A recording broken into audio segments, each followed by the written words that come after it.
এখানে আমি 250 গ্রাম কাচকি মাছ বেছে ধুয়ে নিয়েছি।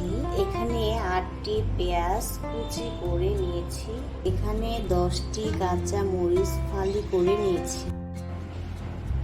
আমি একটি কড়াইতে কিছু তেল ঢেলে নিয়েছি। তেলটা গরম হয়ে গেছে। এখন আমি কেটে রাখা পেঁয়াজ কুচিগুলো এর মধ্যে দিয়ে দেব।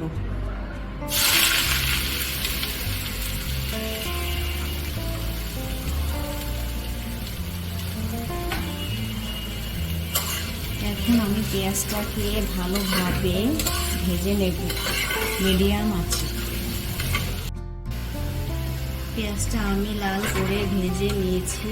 এখন আমি এর মধ্যে কিছু পানি দিয়ে দেব।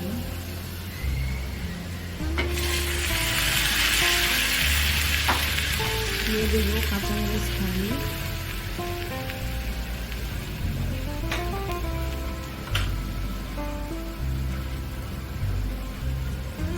দিয়ে দেব হাফ চা চামচ আদা রসুন বাটা।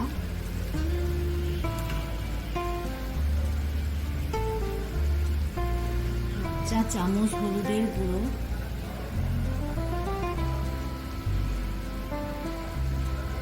1 চা চামচ মরিচের গুঁড়ো,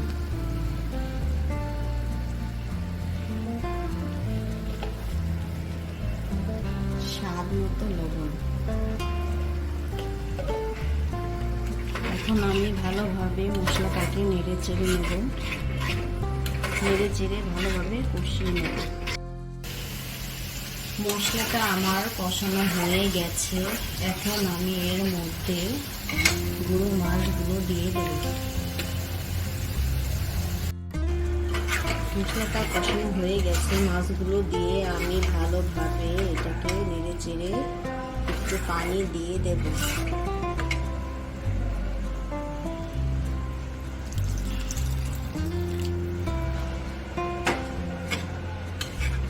নাড়াচাড়া দিয়ে হালকাভাবে হাই হিটে এটা আমি রান্না করে নেব। এর মধ্যে আমি ধনিয়া পাতা দিয়ে দেব।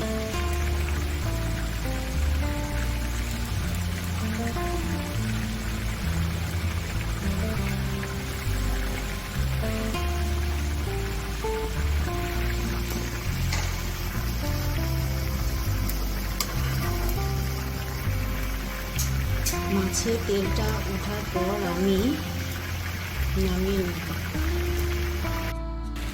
মাছের তেল উঠিয়ে নিলে মাছটা খেতে খুব সুস্বাদু হয়। রান্নাটা আমার শেষ। এখন আমি চুলাটাকে বন্ধ করে নামিয়ে নেব। যদি ভিডিওটা আপনাদের ভালো লেগে থাকে তাহলে অবশ্যই লাইক, কমেন্টস এবং সাবস্ক্রাইব করবেন। আসসালামু আলাইকুম।